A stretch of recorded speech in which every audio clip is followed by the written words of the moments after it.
Reconciliation. I'm an Episcopal priest and Freeman Fellow of the Fellowship of Reconciliation and Director of Women and Gender Studies at the City College of New York.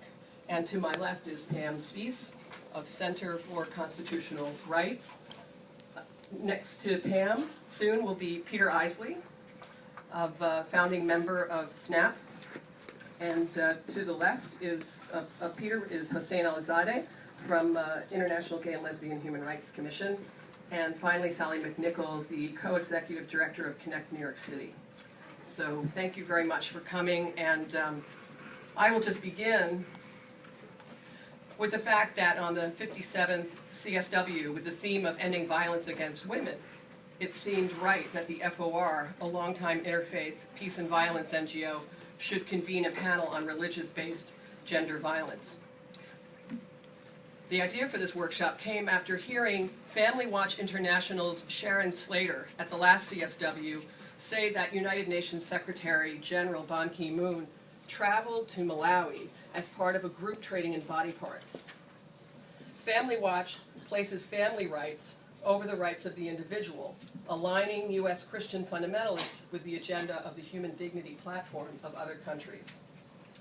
At the same event, Sharon Slater then said to a Nigerian delegate, responding to his question on the criminalization of LGBT people, which is a question related to sexual orientation and gender identity, about his desire to imprison LGBT people and make their lives illegal in Nigeria. To this, Slater said, "What you do to homosexuals within your sovereign borders is up to you."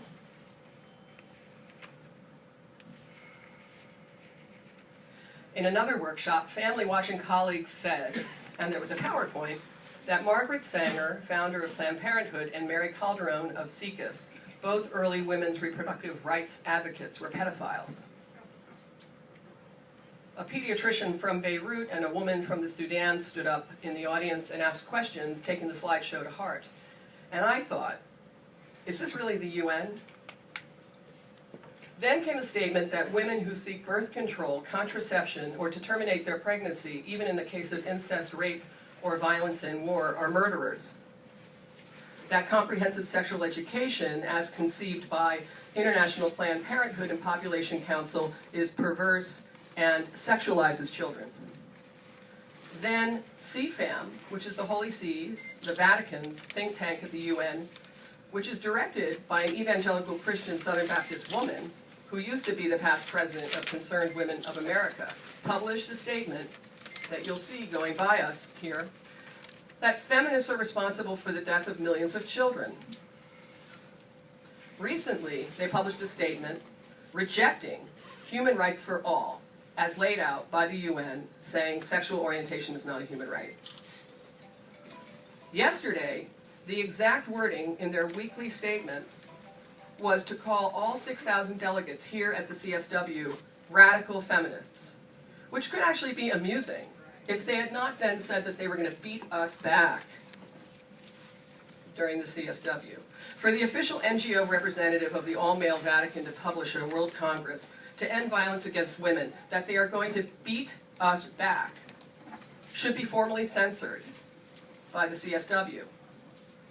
So while this workshop will not demonize these fundamentalists in the same way that they do us, it does call for the abuse and the violence inciting religious discourse here at the UN to stop. What joins the fundamentalists in their cause and brings them together across secularly warring divides is their genocidal position on women because of their sexual orientation and gender identities, as well as their mission to control women's lives and bodies, denying us the hard-won human rights and freedoms. So today you see scrolling above some of the main Christian fundamentalist websites. Their attack is directed at the human rights framework of the UN, and it is also an attack on women and women whose gender identity and sexual orientation does not conform to heterosexual norms. Their gender-violent language violates all the norms and the principles of the UN institution, all the documents, all the treaties, all the declarations of the UN, and yet they just continue with impunity.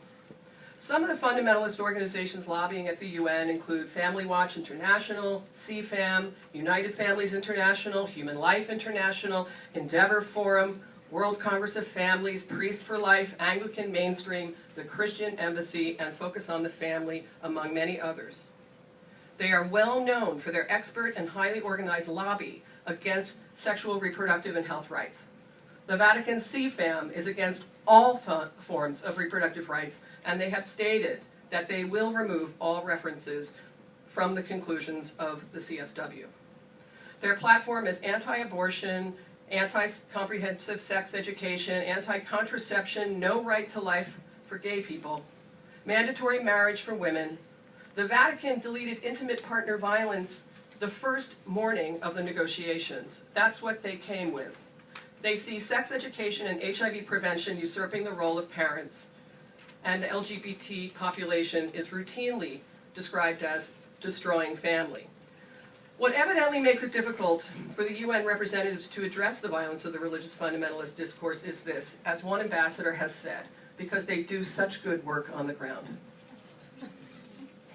They do such good work that their hate speech and demonization of others is accepted. They do such good work that women's rights, children's, and those with a non-conforming sexual orientation and gender identity do not matter. At the UN, the Holy See, the Vatican, a 1,000-member, all-male, non-state actor is treated as a country and given permanent observer near-member status. Through the Holy See, voices of the fundamentalist movement are conveyed. The Holy See is ground zero with the conservative government's bandwagoning. Fundamentalists are focused on tearing down individual rights and freedoms and replacing them with religious beliefs as universal norms. The UN system is permitting this and needs to be challenged on their insistence on so-called free speech and religious freedom. Religious freedom is not genocidal messaging directed at a global minority saying they have no right to be who they are. This is persecution. The UN's denial of this norm violation and the UN's own principles creates a mandate to begin a formal dispute resolution process within the UN system. This discourse of hate by one group against another, as the UN well knows, incites violence. And of all places, it can no longer be accepted at or by the UN. Thank you.